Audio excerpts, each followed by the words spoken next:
ভক্ত সজ্জন, যার ইশারা ব্যতীত এই বিশ্ব ব্রহ্মাণ্ড, এই জগৎ ব্রহ্মাণ্ড চলতে পারে না, সেই অনাদির আদি পরমেশ্বর ভগবান শ্রীকৃষ্ণ সামান্য অর্জুনের রথের সারথি হইয়া, অর্জুনের আজ্ঞাবাহী হয়ে কুরুক্ষেত্রের যুদ্ধে রথ পরিচালনা করলেন।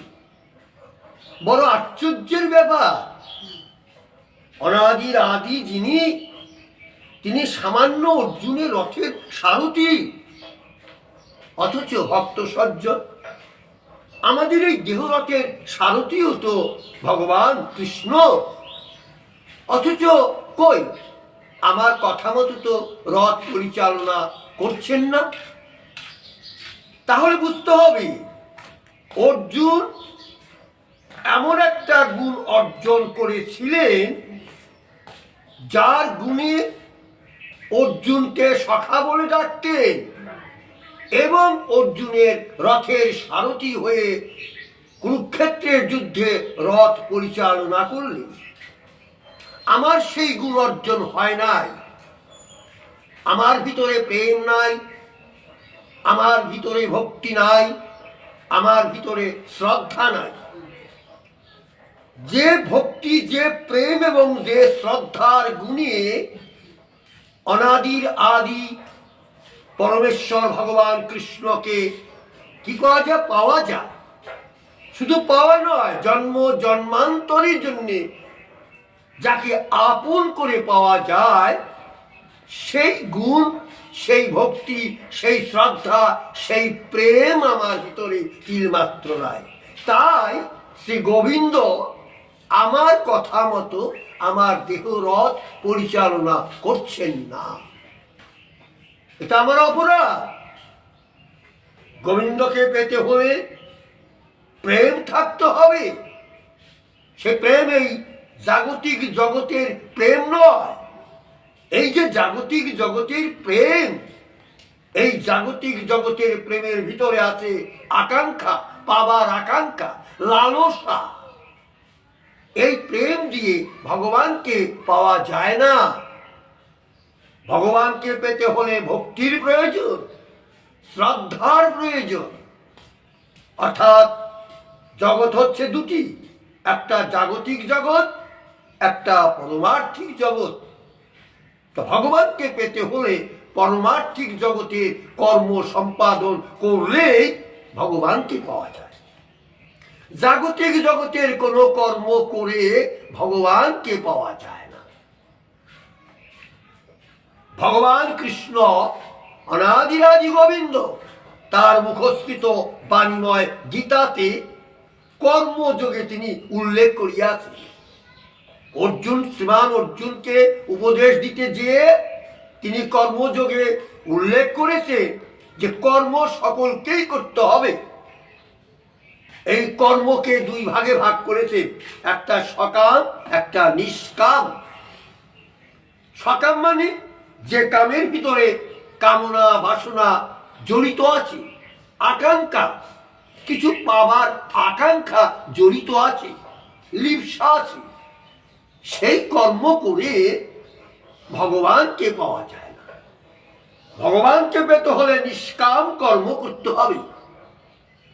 ভগবান হচ্ছেন তটস্থ শক্তি, আর জীব হচ্ছে তার নিত্য সেবাদাসী। ভগবান হচ্ছেন প্রভু, আর জীব হচ্ছে তার দাস। ভগবান হচ্ছেন স্বামী, জগৎ স্বামী, আর জীব হচ্ছে তার সেবাদাসী। তাই জীবকে অর্থাৎ সেবাদাসী অর্থাৎ জীবন, যৌবন, দেহ, মন, প্রাণ সর্বস্ব শ্রী গোবিন্দের চরণে অর্পণ করিয়া সেই ব্রজগোপীদের ধারা, ব্রজগোপীদের মতো সেই গোবিন্দপদে আত্মসমর্পণ করিয়া যদি গোবিন্দকে ভজন সাধন করা যায়, তবে সেই ভজন সাধনটা হবে সঠিক, শুদ্ধ। আত্ম ইন্দ্রিয় প্রতিবাঞ্ছা, তার নাম হচ্ছে কাম। আর কৃষ্ণ ইন্দ্রিয় প্রতিবাঞ্ছা, তার নাম হচ্ছে প্রেম। আত্মসুখের জন্য আমরা যা কিছু এই জাগতিক জগতে করছি, অর্থ, ঐশ্বর্য, সম্মান, গৌরব, এই যেগুলো করছি, এগুলো সব জাগতিক জগতের কর্ম। আত্ম ইন্দ্রিয় প্রতিবাঞ্ছা, এই আত্মসুখের জন্য, আত্ম অহংকার, আত্মগরিমা, এইগুলো কর্ম করে ভগবানকে পাওয়া যায় না। ভগবান এগুলোর ঊর্ধ্বে ভগবানকে পেতে হবে, ঊর্ধ্ব জগতে। এই যে জগৎ ব্রহ্মাণ্ড এবং আমার দেহ, এটাও একটা ব্রহ্মাণ্ড। জগৎ ব্রহ্মাণ্ডে যা কিছু আছে, এই দেহ ব্রহ্মাণ্ডেও ঠিক তাই আছে। এই দেহ ব্রহ্মাণ্ডে গয়া, কাশী, বৃন্দাবন, সর্বতীর্থধাম আছে, সাধুর আশ্রম, মঠ, মন্দির, এগুলো আছে, এবং গঙ্গা, ভাগীরথী, যমুনা, এই যে নদীগুলো, পুণ্য সলিলাগুলো, এগুলো আছে। তা এইগুলোকে, এবং আমার অনাদির আদি গোবিন্দ আমার এই দেহে হৃদয় বৃন্দাবনে তিনি বিরাজ করেন। হৃদয় বৃন্দাবন, তা সেই হৃদয় বৃন্দাবনে গোবিন্দকে কিভাবে সূক্ষ্মাতীত সূক্ষ্ম রূপে তিনি বিরাজ করেন। সেই হৃদয় মন্দিরের গোবিন্দকে দর্শন করতে হলে কি হবে? এমনি ভাবে দর্শন করা যাবে না, কারণ আমরা যে নয়ন দিয়ে দর্শন করি, এই নয়ন দিয়ে সেই সূক্ষ্মাতীত সূক্ষ্ম রূপ ভগবানের, সেই রূপ দর্শন করা মোটেই সম্ভব নয়। সেই রূপকে দর্শন করতে হলে আত্ম ইন্দ্রিয় প্রতিবাঞ্ছা ত্যাগ করে আত্মতত্ত্ব অবগত যিনি হতে পেরেছে, গুরু কৃপা কর্তৃক, সাধুগুরু বৈষ্ণবের কৃপা কর্তৃক যিনি আত্মতত্ত্বদর্শী হতে পেরেছে, অর্থাৎ আত্মতত্ত্ব যে জেনেছে, দিব্যজ্ঞানী সেই হইয়াছে। আত্মতত্ত্ব উপলব্ধি করতে পারলেই কি হবে? দিব্য জ্ঞান অর্জন করা সম্ভব হবে। আর সেই দিব্য জ্ঞান দ্বারা ভগবানের দিব্য রূপ দর্শন করা সম্ভব। ভগবানের যে দিব্য রূপ, সেই দিব্য রূপ দর্শন করতে হলে দিব্য নয়নের অধিকার হতে হবে। শ্রীমান অর্জুনকে যেমন ভগবান একাদশ অধ্যায়ে বিশ্বরূপ দর্শন যোগে তার দিব্য রূপ দর্শন করাল, ভগবান কৃষ্ণ কৃপা করে। তা সঞ্জয় সেও দিব্য জ্ঞান অর্জন করতে পেরেছিল শ্রীকৃষ্ণ দ্বৈপায়ন ব্যাসদেব কর্তৃক। তা সুতরাং গুরুর কৃপা ব্যতীত দিব্য জ্ঞান অর্জন করা মোটেই সম্ভব নয়। আর সেই দিব্য জ্ঞান অর্জন যতক্ষণ পর্যন্ত আমার হবে না, ততক্ষণ পর্যন্ত ভগবানের রূপ দর্শন করা মোটেই সম্ভব হবে না। ভক্ত সজ্জন, প্রসঙ্গটা আমার অর্জুনের রথের সারথি হলেন অনাদিরাদি গোবিন্দ, অথচ আমার এই দেহরথের সারথিও তিনি, অথচ আমি তা আমার কথা মতো আমার গোবিন্দ আমার এই দেহরথ পরিচালনা করছেন না। কারণটা কি? কারণ আমার ভিতরে অহংকার আছে, আমার ভিতরে গর্ব আছে, আমার ভিতরে পরশ্রী কাতরতা আছে, অপরাধমূলক সমস্ত অপরাধমূলক কর্ম আমার মনের ভিতরে আছে। আমার মনটা পরিশুদ্ধ নয়, শুদ্ধ নয়, অশুদ্ধ, এবং দেহটাও অশুদ্ধ হয়ে গেছে। ভগবান বলেছেন যে আমি তাকেই দেখা দেই, আমি তাকেই কৃপা করি যার দেহটা পরিশুদ্ধ, যার মনটা কি হয়েছে আমাতে মদগত, অর্থাৎ ভগবানের চরণে যার মনটা অর্পণ হয়ে গেছে, ভগবানের চরণে যার মনটা অর্পণ করা হয়ে গেছে, ভগবান তাকেই কৃপা করে, নতুবা করে না। তা এই যে আমার এই যে দেহ রথের ভিতরে আছেন, এই দেহ রথের পরিচালনাকারী হচ্ছেন আমার গোবিন্দ।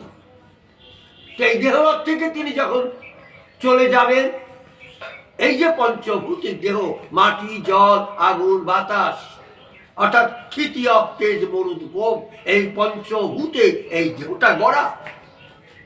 এই দেহের ভিতরে পঞ্চ আত্মা আছে, জীবাত্মা, প্রেতাত্মা, ভূতাত্মা, আত্মা রাম, আত্মা রামেশ্বর। আত্মা রামেশ্বর হচ্ছেন আমার গোবিন্দ।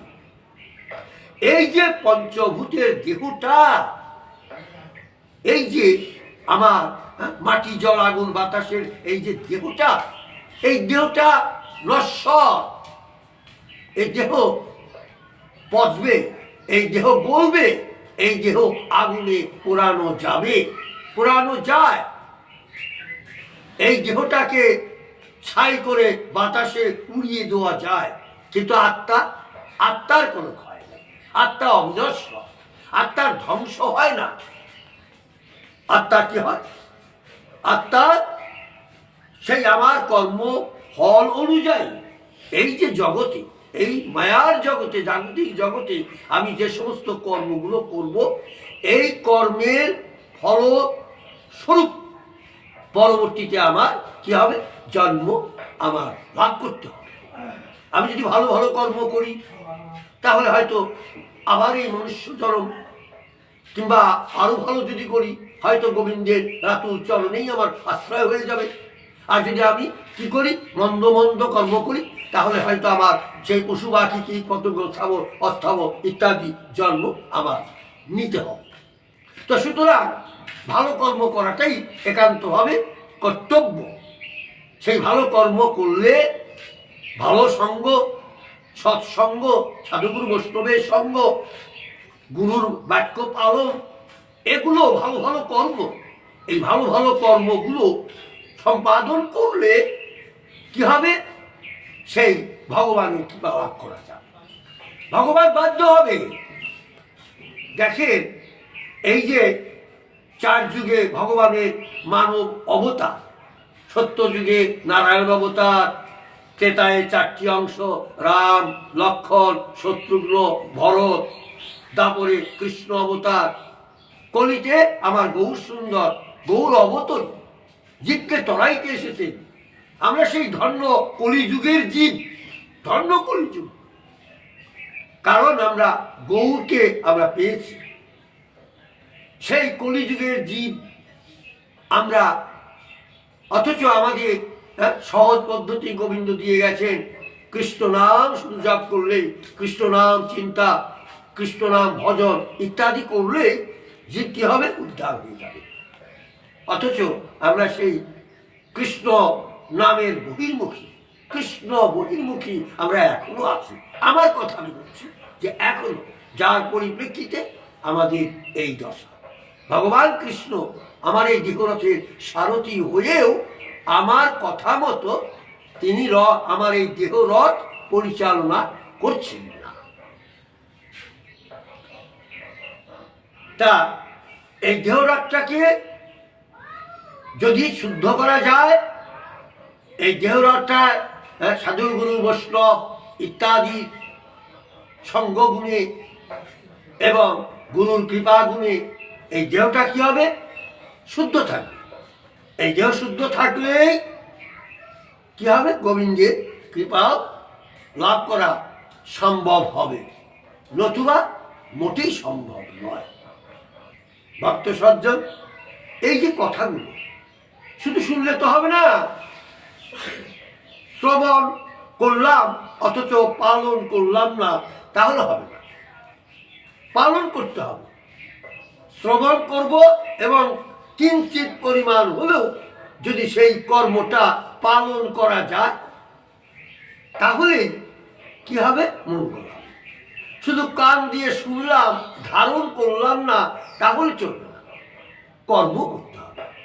তো যাই হোক, আর অধিক নয়, ভগবান আপনাদেরকে কৃপা করুক, আপনাদেরকে তার দিব্য রূপ দর্শন করার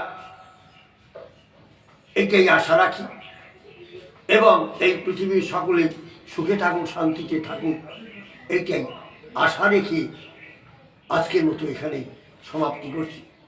ওম